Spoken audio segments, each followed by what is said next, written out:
చాలా మందికి ఉండే సందేహం ఏంటంటే అన్ని దేవతామూర్తులకు అభయహస్తం వరదహస్తం ఉంటుంది. కానీ వెంకటేశ్వరునికి మాత్రం ఇలా కాక కటిహస్తం వరదహస్తం ఉంటుంది. ఇలా ఎందుకుంటుందో తెలుసా? స్వామి భక్తులకిచ్చే సంకేతం ఏంటంటే ఈ కటిహస్తం దీనినే కాత్య విలంబిత హస్తముద్ర అంటారు. ఇది సరిగ్గా ఎడమ తుంటి దగ్గర అంటే మోకాలిని పట్టుకున్నట్లు ఉంటుంది. నన్ను నమ్ముకున్న వాళ్లకు సంసారం అనే భవసాగరంలో నీరు మోకాలు దాటి పైకి రానివ్వను, వాళ్ళని మునిగిపోనివ్వను అని చెప్పడానికి. వరదహస్తం చూసారా?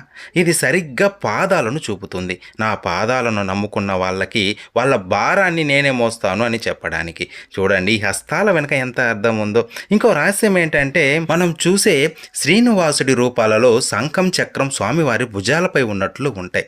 కానీ నిజమేమిటంటే స్వామివారికి రెండు హస్తాలే కాక ఇంకో రెండు హస్తాలు ఉంటాయి. అవి వెనక నుంచి శంకు చక్రాలను మోస్తూ ఉంటాయి. అవసరమైనప్పుడు ఆయుధాలను ధరించి భక్తులు